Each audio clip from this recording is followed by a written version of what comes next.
and the slave girl. Being the son of Ra isn't easy, nor is looking after Egypt and all her affairs. Yet I manage.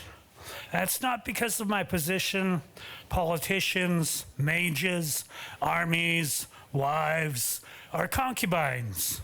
It's because of a slave girl, the one who dances at court and sings the most lovely songs.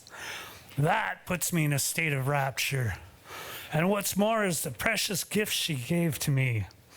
A necklace from the priests of those high mountains in a land far to the eastern horizon.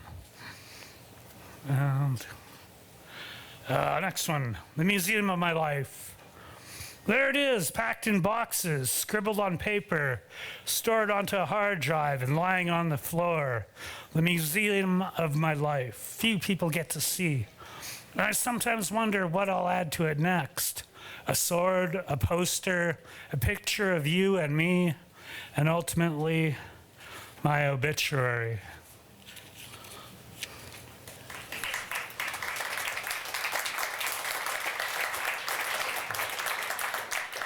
The first poem that I'm writing is going to be a bit of a social commentary.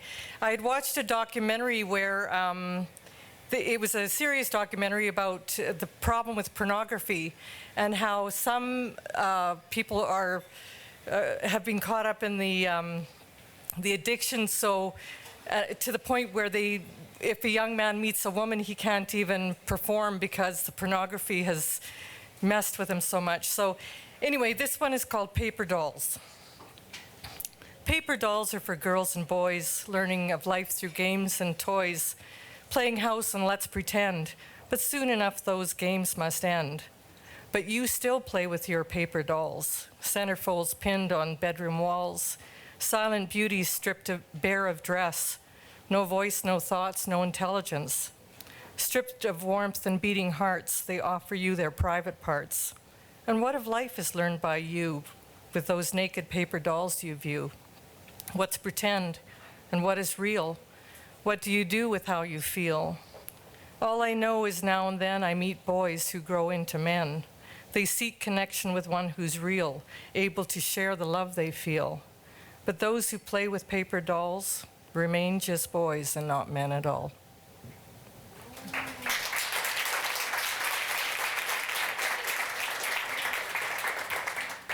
So now off onto a completely different tangent. I have about a half hour every morning that I spend doing some reading and writing, and I discovered a writer named Kathleen Norris, and she's an author and a poet.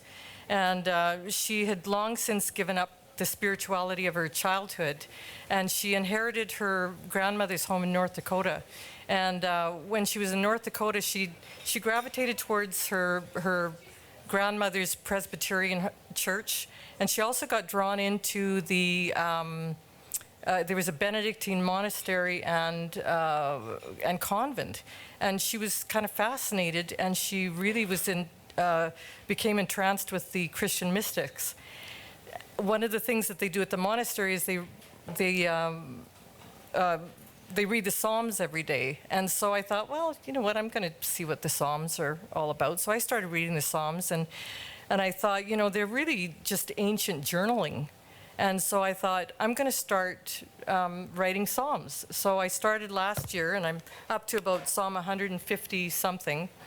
And so this is one of my early ones. It's Psalm 8, February 18th, 18. Be with me, O Lord, this bleak winter day. All creation is asleep beneath the cold, frigid blanket of snow that is spread across the land. The flowers rest. The brilliant colors of nature are muted, painted over in shades of white and death. Nothing grows, nothing blooms. The birds with their morning songs have gone south. I am surrounded by the deadness of winter, and yet in death lies the hope of rebirth. Renewal, restoration, resurrection, return. I hold my hope in you, O Lord, and long for spring.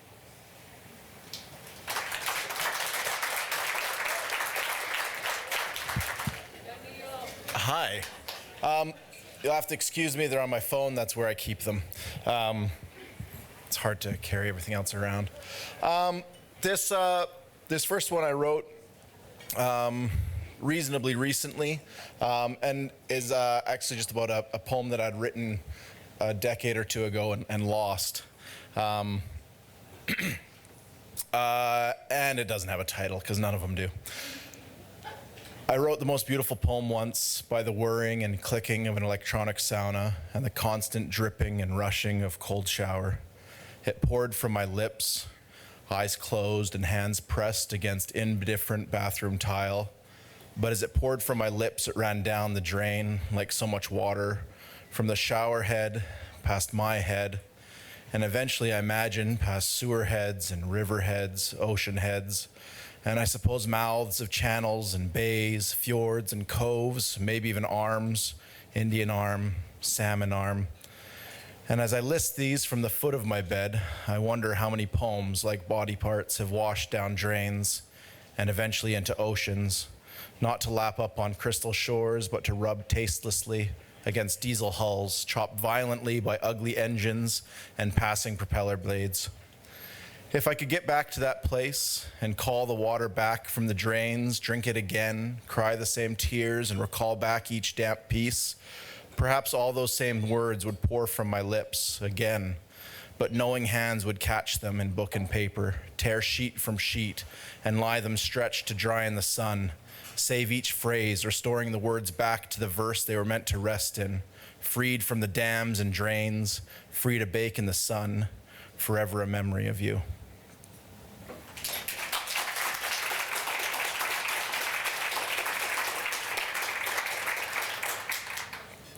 I have one other. It's a bit of a series, and so it has kind of 4 parts, and you'll have to excuse its content because it's about mostly summertime, and I know that it's January, but I'm busy in the fall and winter, and so I mostly write in the summertime, and so it's a common theme. This one is simply kind of words written for the moon, and there's 4 parts here, and it goes like this. Have you ever looked at the moon on the horizon, red and lopsided, and wondered how your eyes could fool you into thinking it could be so close? I haven't. I tried. But I only wonder about rocks and trees, shadow and light, and once long ago, perhaps lost love. Today, while sitting in the most ordinary place I could find, I realized why. Of the moon, we have just one, but of rocks and trees, we have many. I have 3 large trees right in my backyard, tall ones, the kind that take years to grow, the kind that once didn't belong on the prairie, but now line the boulevards of every bungalow and split level from here to 26th Avenue. Each Sunday morning, in shirt and tie, I look out the window at these 3 giants and think to myself, one must go. I try the mind of my wife. You think it's the one on the right or the one in the middle? She feigns interest, but doesn't fantasize as I do. I hear the roar of the chainsaw. I feel the spray of wood chips on my wrist. Sap pours limb from limb as my mind exposes layers of concentric rings. In my chest, I feel the heavy beat of each slab as it hits the ground. And while the smell of the spruce fills my nose, muscles tight and fist clenched, I'm pulled from this dream by the softest touch of little hands. And here I can see why the moon has no place on this page. For trees we have many. Afterthought. Perhaps if I spent my days in quarries, in my days in quarries and pits, or if my family made its name in mine shafts, if the darkness I feel each night was a reminder of lonely surroundings while seeking out some stone seam in the earth. But my grandfather, a carpenter, my earliest memories include the thrill of driving nail through board. Bare timbers stand exposed in my garage. My kitchen table, chairs, oak, painstakingly sanded and stained. The floors of my house, carefully milled lumber, grain exposed for all. Even the lines on this page are certainly only elongated and flattened, a reminder of the circles that recorded successes, great and small. If hammer and chisel had carved these words in stone, then perhaps then. But my tools are soft and my words unfeeling, and so the moon has no place in me, nor I place in them. Afterthought second. I built boxes in my yard, 3 of them, laid stone on stone carefully, corners measured and hewn, pegs and string lines, meticulously measured angles and a square to keep those lines right before me and my conscience. I filled those stones with dirt and soil and now wait for soft things to grow. Tomato, onion, cucumber, pea. Today, while driving up the parkway, I saw stones placed on one on another, but not carefully, not in a line, laid haphazard, polished, crushed, pressed, crumbled, slid, dropped. And as I drove, I couldn't look away. Each stone in its place, but no stone measured or hewn, no string, no square, but stone upon stone made space enough for soft things to grow. I now fear, come August, the red of each of my tomatoes will pale in comparison of the crimson tips of the spruce. The soft white of cucumbers will long for the taste of turquoise lakes, dripped carefully down snow-filled, rock-strewn valleys. And those onions, wilted and wasted in summer's heat, will wonder why. Not righted by square-laid stone, not justified by hewn rock boxes. Afterthought the third. There is a softness in the stone perhaps I've failed to see, not only in the creeks and crags of deep-channeled valleys, where moss and thyme have rounded sharp edges, but also in memory that flutters from each plain rock my foot strikes, sending stones skittering aimlessly down long, familiar roads. Words written reflecting on summer. Thanks.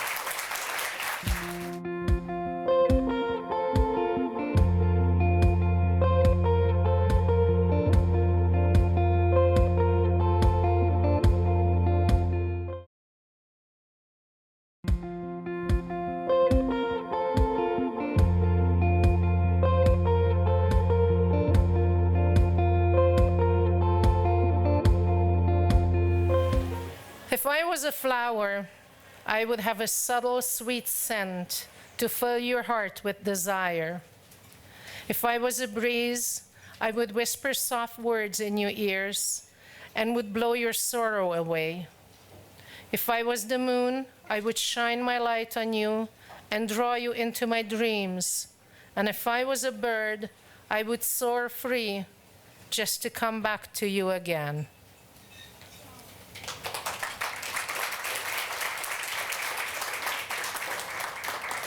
Written for the love of my life, whose name is also Neil, and he is sitting over there.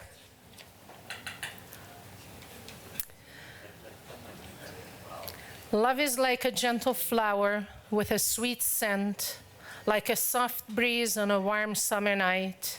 It fills your heart with warmth. When you love, you give what is needed instead of what you want to give. You give yourself away and still have so much to share. Love is a soft kiss, a gentle touch, a lending hand when times get tough, to wipe a tear with a smile. Love is the power that stops guns from firing when enemies put their weapons down and shake each other's hands instead. Love is to live in peace or to let go. Release your love, let it flow, hope it will touch every heart and turn violence into peace and more love. On January 2nd of this year, one of my oldest friend, who I've known the longest, dropped dead. She was getting ready to go to teach at the high school that she taught at. 2 years younger than I, left 2 young adult children and a disabled husband with Parkinson's, who may end up needing to live in a nursing home because she's no longer there. It was a shock, to say the least. So I wrote a poem about it because we all kind of go around saying that, oh, we're going to get around to what it is that we really want to do when we have time, or when this project is over, or when something else happens. But Charlene's death gave me a kick in the pants. I started with Mary Oliver's wonderful line, "Tell me, What is it you plan to do with your one wild and precious life? In honor of Charlene. My oldest friend died 1 week ago. Collapsed suddenly, died on the way to the emergency room. She's younger than I, now forever frozen at 60 years old, leaving 2 young adult children and a husband disabled. There's a huge message for me underneath her family's tragedy. If not now, then when? I cannot put off what I'm called to do or to be, what I so deeply want to do or to be, until the time magically arrives with the announcement that now, finally, I can live my life as I want to. My cynical self says, so who's doing this calling? Does doing what I want to do even matter in the greater scheme of things? But dear self, what doesn't matter is who might be doing the calling, or even if I'm making it all up, because whose life is it anyway?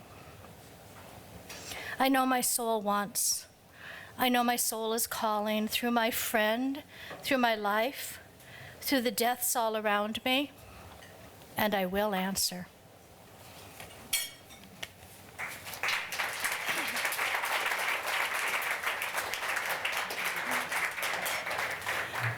So this is an older poem, but it's some of the things that I want to do. To know mystery. To know mystery, dear one, live the life you long for. You have more choices than you think. What if you knew that the only thing you have to do anymore is what you long to do? What is good, useful? To drop into over and over and over again this crazy mystery of life? Yes, it is possible to live creatively and sustainably, with grace and joy. Whatever grows the soul, do this, and what makes dear body thrive, do that. To nurture an inner life is your political act now. Defending the depth dimensions, wisdom becomes gift. Listen for the rhythm. In, down, up, poured out. In, down, up, poured out. In deep connection with word, image, dream, and silence, live the life you long for.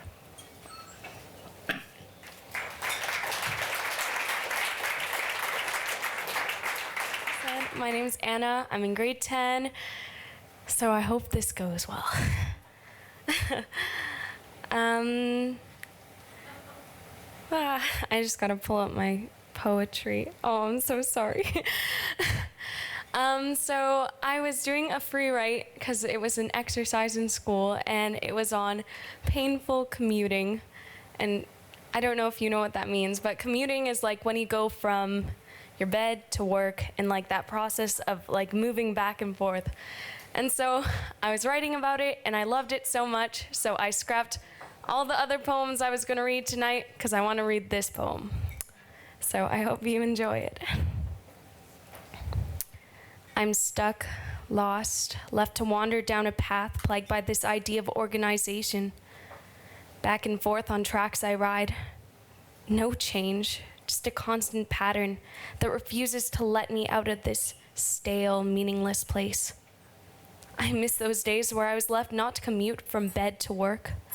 Those days where I simply did whatever felt right, not normal. Pain, I feel the pain. Head spinning, words speaking. Is this all that life is? Just words and noise and useless banter. The kind that just leaves yourself wondering, why is this even being discussed? Why do I allow this pattern to continue? One where creativity is replaced by a fact. This fact being, I must get up, go to work, go to bed, and repeat. One where, where's the spice in life I was promised? The freedom I thought would only grow, but instead has retracted. Is freedom a lie? Something meant to encourage you to work hard and push through something that's tough? I simply don't know what even is freedom. Is there a different kind of freedom that I haven't discovered yet? Because I long for the ability to be loved, to be connected, not romantically, but in a way where I find strength, in a way that I find power. And commuting is painful because it prevents me from this. It prevents me from being able to break out of those chains of routine. It prevents the world from growing, because as soon as I get up and as soon as I go out to work, as soon as I go out to school, I know that all that's going to happen when I come home is I'm going to get up and repeat the same pattern again and again. Commuting is painful. So that's the first poem.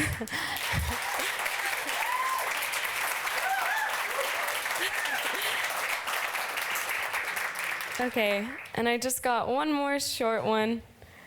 That one was real long, I'm sorry. Okay, I'm gonna stop apologizing now, though.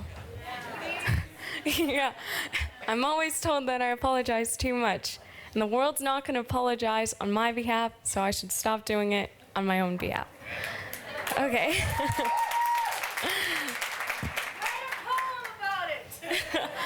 Will do. Okay, so this one, like, Kat's heard like twice now, and Terry's heard twice now, but a lot of people like it, and I like, yeah, so we're gonna read it today. Where were you when the skies flickered gray? Let's retry that. Where were you when the skies flickered gray? Where were you when this girl was swept away by her own tears? The bottled up troubles of the year, the ones your eyes had hid from sight, unable to confront the girl's fear of the night. Where were you when her thoughts turned to mud? Where were you when all that she desired was to be something you were proud of, beneath stars and moons? The only one she cared for was you. So where were you? And where is she now that you have come to desire her? Where is she after waiting years for you to admire her? She's gone. No longer a prisoner to your charm, for a child's love is unconditional, but she is no longer a child. So you may ask me, where is she now? Well, she's free. So yeah, thank you so much.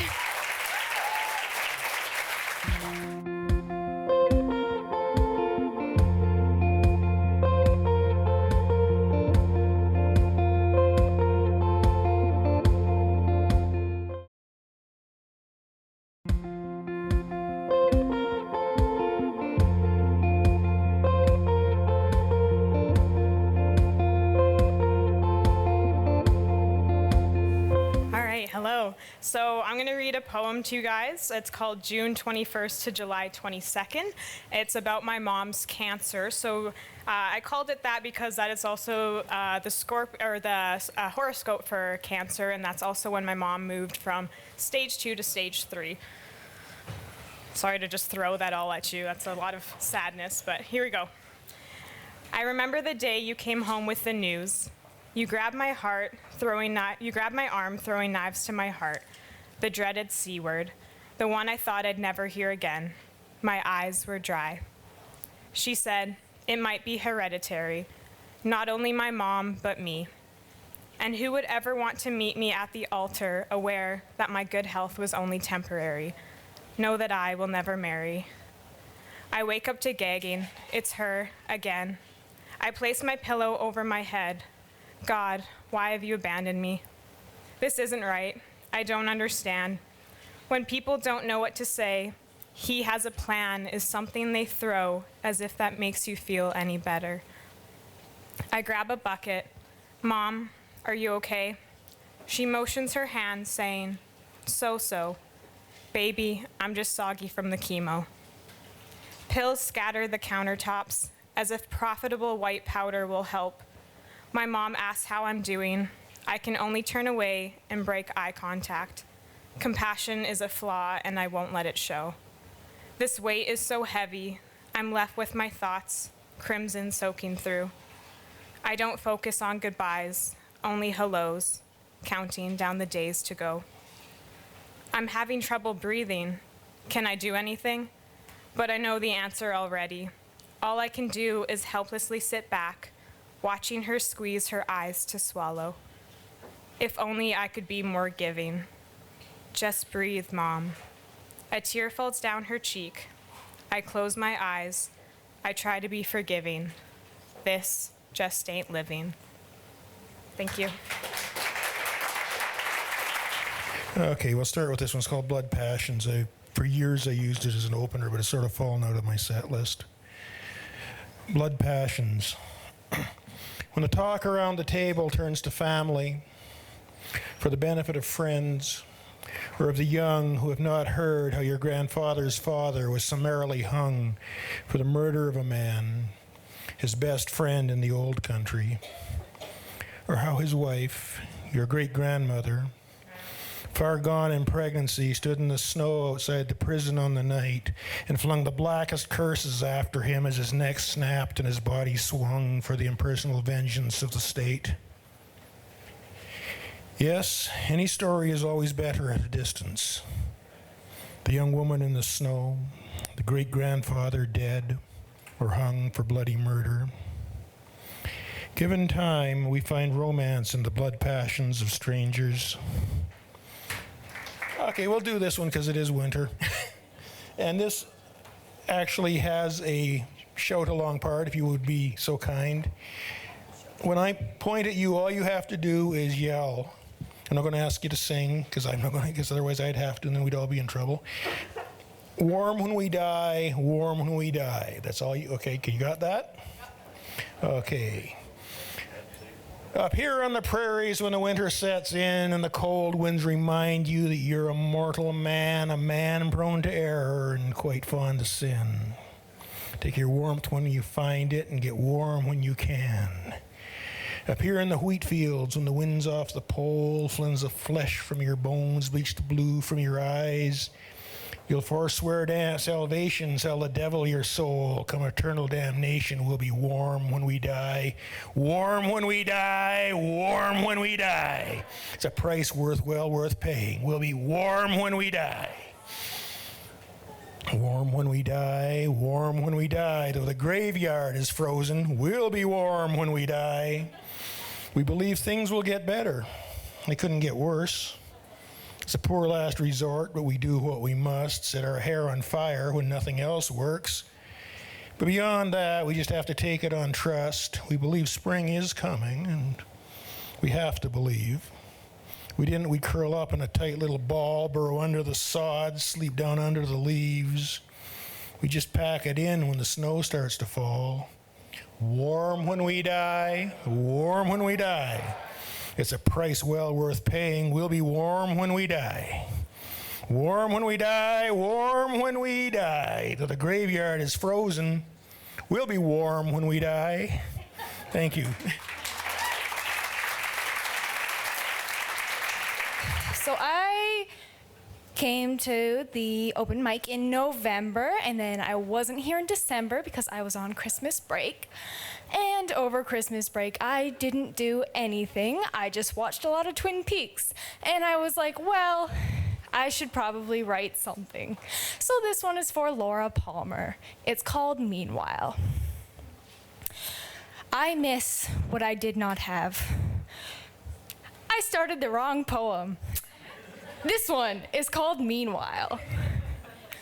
Rush me away, please, past the stinging neon and hissing white lace. If my body is so powerful, I'll make a good corpse.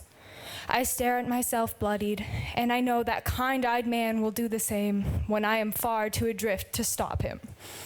For a moment there, I believed in redemption, and it oozed out of my veins. Blood is thicker than water and just as inevitable.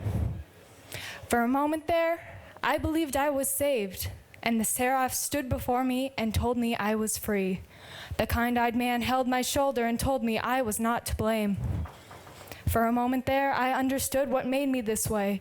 The genetic lottery of pain was the only game I won, and even that did not come free. Eventually, the red clouds my eyes and my screams grow louder than my heartbeat.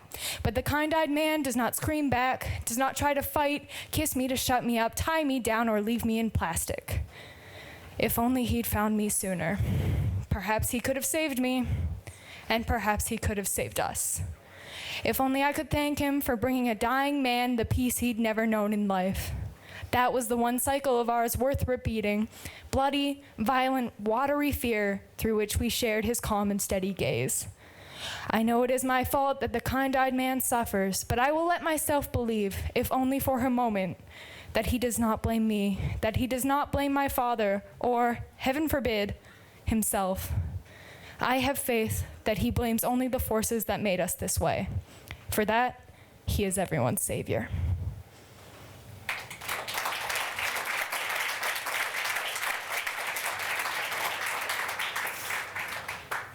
And this is the other one that I started because I got all excited. This one's called Like Clockwork. I miss what I did not have.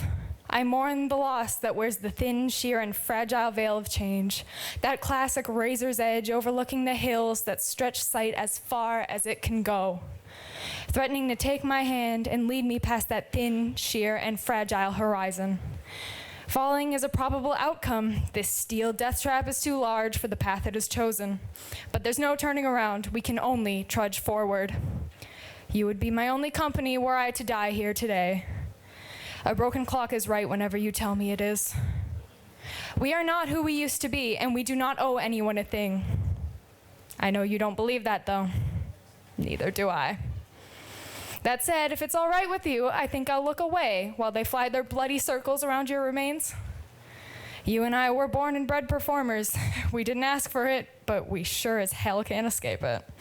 Most days it feels just out of reach. If I tried a little harder, if I wanted it a bit more, I could walk through that mist and go right back to sunnier days. I watched a girl break her arm on those steel blue monkey bars, vouch for her in front of the class. She didn't even cry. Rolled eyes and a flushed red face take the place of the expected humble smile, and suddenly a little girl realized what she wishes she had never learned. Maybe it's best that the playground is gone, replaced by flimsy brown plastic and sand too soft to injure. Maybe sunnier days are just bright enough to wash out their flaws. But that's not your excuse. Our golden days were shadows and slush, dusky brick walls and musical horizons, strong hugs and buildings under electrical repair. We'll never go back to the night outside that red vinyl restaurant, your shine reflected in their picture frames, bringing your brilliant Vegas lights to this muted old city. Not that I blame you, never blame you. When you do wrong, I should tell you. But I'm not her anymore, the thin, sheer, fragile girl, the perfect vessel for you to balance out your self-hatred.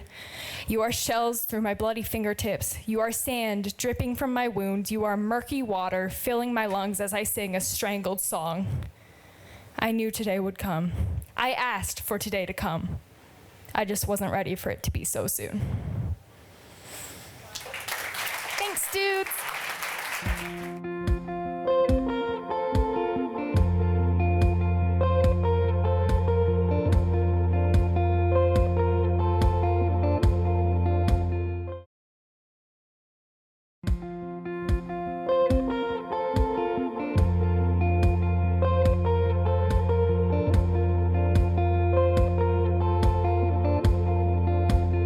So tonight, I find it interesting that a lot of people have been reading like love poems and poems kind of about the nature of love and stuff, because that's what I also chose to kind of read today.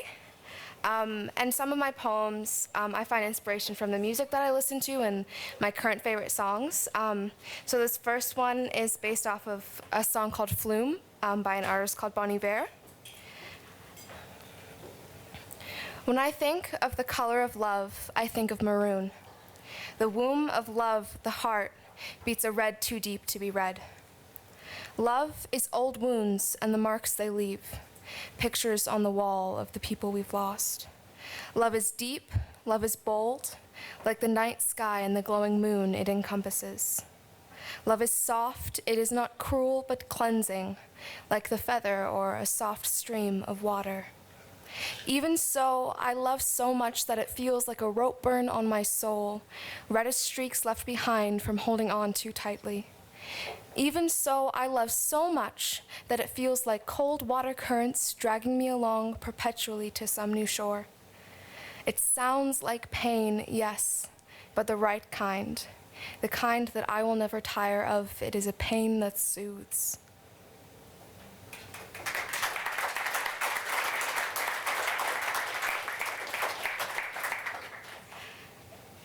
And this next one, so it's kind of a colloquial thing with people within my generation to sort of say, I'd die for you to the people that you really have strong feelings for, like your friends and stuff. And I guess this is just kind of a response to that. This is how it goes. You'd take a bullet for just about anyone. I'd die for you passes your lips with the same taste as hello and the same fever as I love you. I used to think it's just the way you say it. I don't know if you're a hopeless romantic, Juliet reincarnate, but this time the world is your Romeo, or if your one true love is death. You tell me you dream about dying at least once a week, and it's never quite the same. Sometimes it's alone in the street in the arms of the concrete and the brick borders of an alleyway. Sometimes it's in the arms of a stranger, some passing shadow who gets to be the last face you ever see, some passing shell who gets to be the last person to hear your voice. You've never told me what you tell them. Sometimes it's in my arms like something out of a tragedy, and I think to myself, if it happens, I pray that it doesn't, but if it happens, let it be that way. Let me say goodbye. That time you told me you dreamt you died for me, I told you it was a stupid move. What I meant to say was, why die for someone who couldn't live without you? One of these days, I will have the courage it takes to say, if you die, I die too. Maybe I'm the Juliet. If that's the case, it seems we've skipped the balcony scene. You say, some days I think there could be martyr's blood burning through my veins.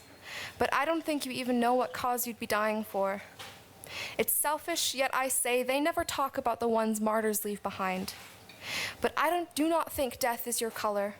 I have seen too many other shades on you, joy, peace, even rage, and love.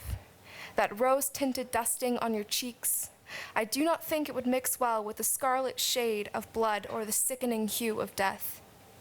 Every time you say, I'd take a bullet for you, I find myself saying, please don't. What I mean to say is, don't go looking for one.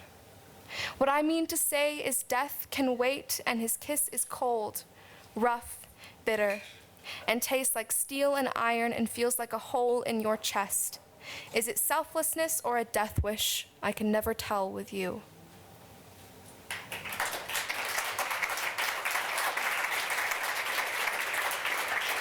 It is 9 a.m. on a Monday morning. Senior literary analysis, joy. Professor Snow, or Bentley, as he's asked us to address him, issues as a prompt and asks our supple, youthful minds to churn out a quick piece in response to John Donne's musings upon the condition of man.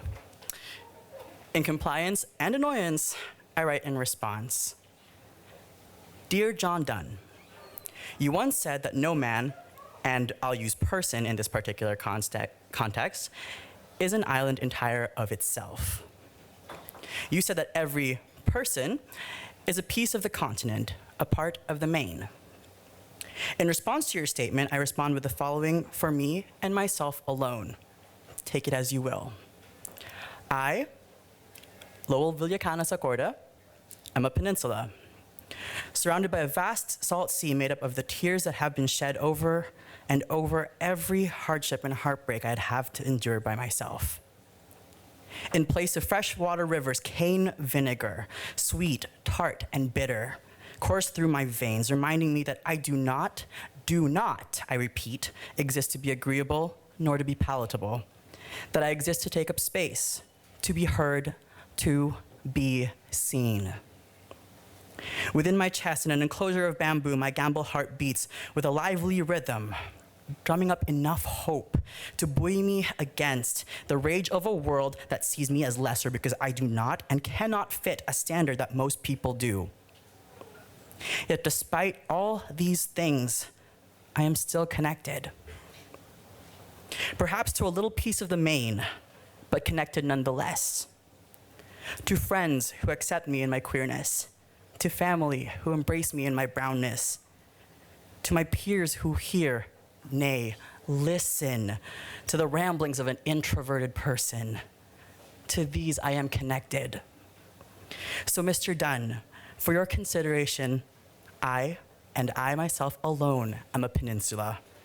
Queerly, brownly, timidly, and somewhat fondly, Lowell Villacanas Accorda.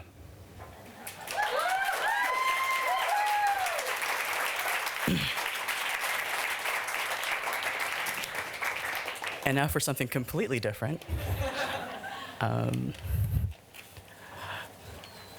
I've only lived in Lethbridge for a little over a year, and I have to say that it is a beautiful place.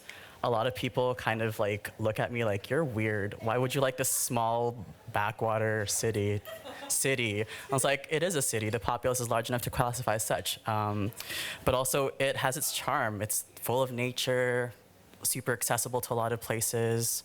Yeah, if anything, I have one complaint, and it's one of the things that reviewing my journal had kind of recurred several times in entries, and I kind of wrote something fun about it. The winds of Lethbridge blow and blow, from dawn's rise up to dusk's warm glow, and people in this city know what happens when it comes and goes. The rubbish twists, it flits, it flows, while zephyrs chill the head, the nose, and vehicles skidding to and fro as the winds of Lethbridge blow and blow. Through all the houses, row by row, the gust's din raises, it noise, it grows. And open doors, so hard to close. Oh, when the winds of Lethbridge blow and blow. Should I venture outside? Dare I? God, no. Through the dusty whirls and with debris in tow? I'll be swept up, away to the skies I'll go, as the winds of Lethbridge blow and blow. What happens when it comes and goes? The people in this city know. From dawn's rise up to dusk's warm glow, the winds of Lethbridge blow and blow. Thank you.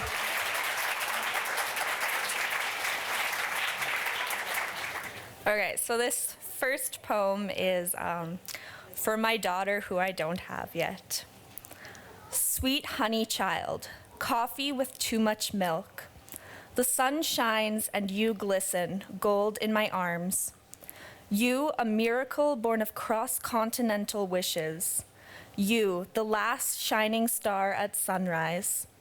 No, we haven't met yet, but my heart is open already to the magic in your eyelashes. My body is ready to bend and curve for you. My voice is ready to dedicate its song to you. You, the grace of your father's collarbone, the gentle brush of your grandmother's forehead on the prayer rug, the glitter in your auntie's bottled wishes. You are the gift we have always been waiting for. You are my smile in the mirror and my sleep breath in the night. When you are born, a star will explode. The world will light on fire.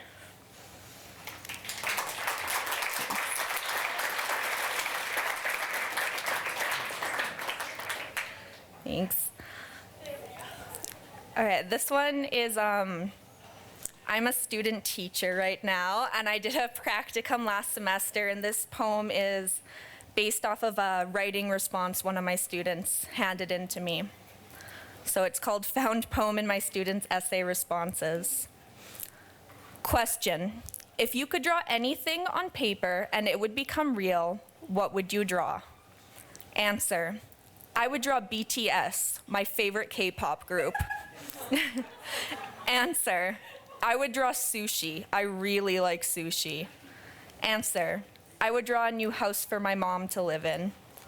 Answer: a safe place for my family to be.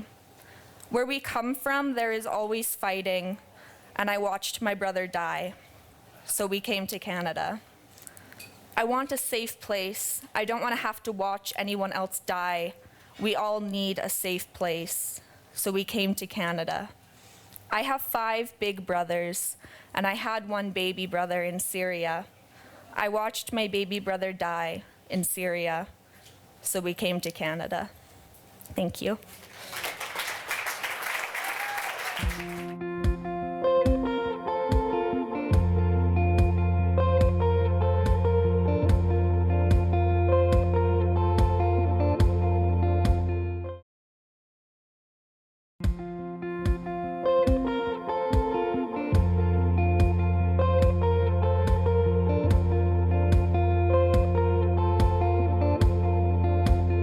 Let me begin with a piece that I wrote for a man that I never expected to see more than a few times, but I guess my heart had some other ideas. So, I never expected to look into the eyes of another and see such a familiar gaze. A look I recognized from my own reflection, courage, curiosity, and intensity known to few. Around the edges, just a hint of darkness. I saw it the first night you took my hand and invited me to explore the cosmos with you. The first night I was moved to tears by the sound your soul made when you sang. The first night I knew I would do anything to return to your side, to peer into the galaxies in your eyes, to explore all of the thoughts in your head. The first night I was sure I heard my own heart beating inside your chest.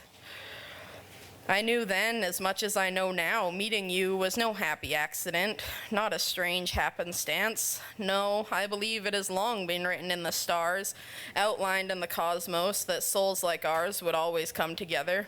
Nothing more than fate, nothing more than the grace of the universe that drove our souls to each other. That's why my heart fills with pride to see you passionate, why it glows with contented warmth whenever you are near. Why my mind can seldom rest on any thoughts but ones of you. Why this old soul comes alive with your kiss. Why my lips beg to taste your skin again. I could write for hours, days, weeks, months, and years, and never tire of telling the world all of the ways I've found the world's oldest magic in your eyes. How I looked at you and instantly found what in Napoli they call amore. I hope a lot of you were. Thank you. I hope enough of you were old enough to catch that reference. The next is considerably shorter, but I do think it pairs well. I didn't need to be saved. I wasn't waiting for validation. I was waiting for the one with the courage to face the darkness with me, the one willing to take my hand and stare back into the feral eyes of the damned, the eyes I no longer recognized looking back from the mirror, the eyes that had consumed my own. I was waiting for the one who could look into my eyes and see only my ineradicable soul. Thank you again, everyone. And if you would like to read more of my work or see anything else I'm doing, you can find me on Instagram and Facebook by searching for The Flannel Owl. Thank you again. Hello. This is my first time doing this. My first poem I wrote a few years ago when I was driving from my parents' place in Calgary back to Lethbridge, and they had just paved the road, and so the road sang as I drove over it. So I wrote a poem about it. It's called Concrete Chorus. Sometimes I listen to the highway sing on the road just outside of Lethbridge. The road sings, you have to unplug from your connection to technology, but the road, it rings with a song just for you. I was traveling along the road when I heard the voice of the highway, complex chords that crumble beneath the rolling feet of my car at a junction between where I was and where I am now. The function of the motorway shifts to a musical instrument, and if you listen, you can hear the sounds of singing. Ghosts, perhaps, spirits of the earth rising up. Their phantom vocal cords plucked to the perfect pitch. They give safe passage. So if you are ever outside the city of Lethbridge, pause in your technological ramblings, rustle up the courage to be still and listen to the song of the concrete chorus.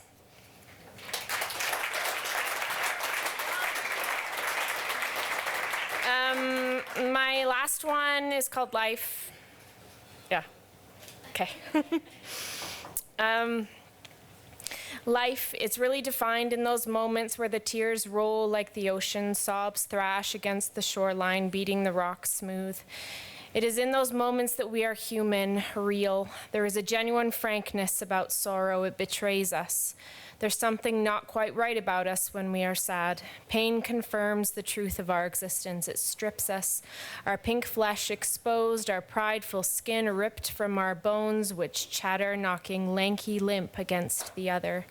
There's nothing left standing, nothing but a carcass of sorrow, the most basic defeat. But life is really defined in those moments. Thank you. Okay, hi, Aaron. First time here. So, thanks. First one I'm going to start with is called Traversing. Windburnt and ruddy from past navigational errors, wearing stripes earned from traversing the Luna Sea. From the crow's nest, I can see a new world. It smells as fresh as a newborn's head and as promising as a Higgs boson.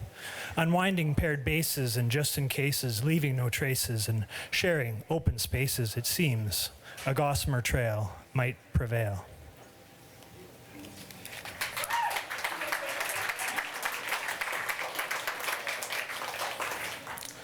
Okay, this one's called Power Geometry.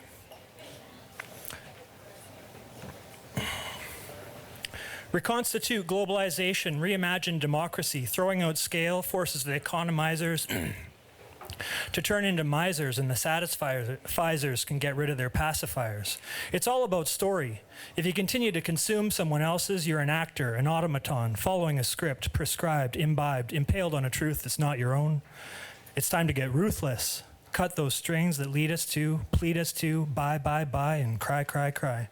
Of course, you could find a guru to lead you to promises of promised lands, but this ain't the way to Yahweh. You need to unlock the path that lies within. I'm talking about multi-spectrum bridges resonating in frequencies that only ring true for you. Reconstitute power geometry into a story that inspires you.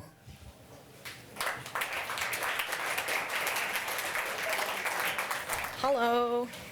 It's been about 5 years since I've read poetry publicly, so thanks for being such a lovely crowd. I'm excited to do it instead of terrified, so that's great. This first poem is called Handle with Care. They see skin and they name it after things. Mahogany, ivory, porcelain, caramel, olive. But skin is not things. Skin is an organ, a story, an expression, an impression. You must remember that when you touch this surface, this planet, this galaxy, this universe, whether it be with things or with words, your touch has power. Your touch can hurt, can heal. So guide your touch to leave a thumbprint in wet earth rather than a crater in stone. At most, leave a scar that might fade, Milky Way disappearing at sunrise, reminding skin of how far it has come.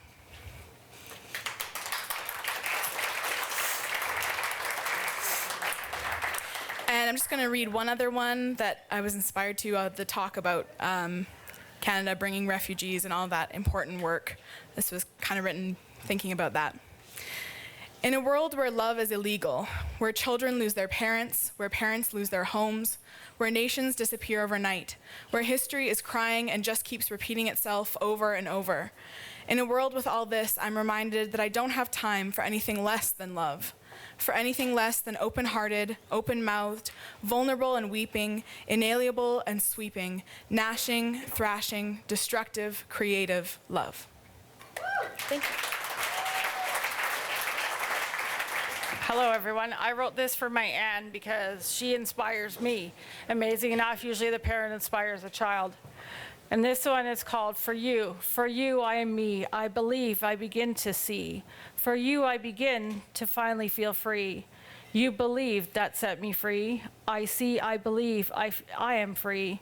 You set me free. I see what I can be, but what we both can be, all because you believed in me.